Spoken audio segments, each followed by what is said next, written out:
mulțumesc. Și eu.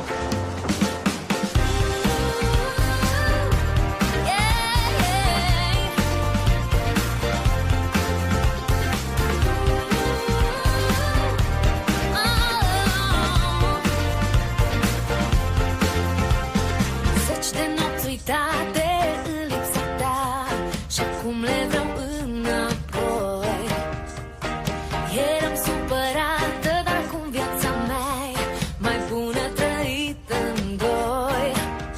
Știu, baby, îmi pare rău. Știi că în sufletul meu e cel mai mare foc și arde de dorul tău. Hey, hey, baby, aici câva. Am luat examenul pentru inima ta, dar am lipsit la cursuri și acum lupt pentru ea, da. Mă simt bine acum că te-ai întors în sufletul meu. Fără tine aș avea inima de piatră mereu.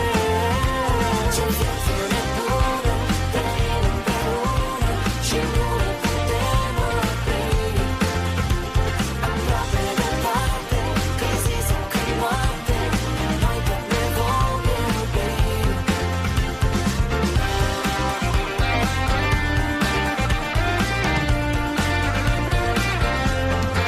Au fost zeci de momente cu lacrimi în ochi, dar le-ai șters din privirea mea. Când mi-ai promis solemn că e ultima oară când pleci din viața mea. Știu, baby, îmi pare rău. Știi că în universul meu mai arde doar o stea și arde de dorul tău. Hey, hey, baby, aici cândva am luat examenul pentru inima ta, dar am lipsit la cursuri și am restanță la ea.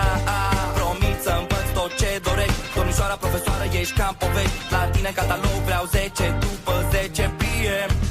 Promit că am să fiu cel mai bun și că nu am să mai trag niciodată ciul. Și că mâine și poimâine toată viața cândva voi studia perseverent doar inima ta. Mă simt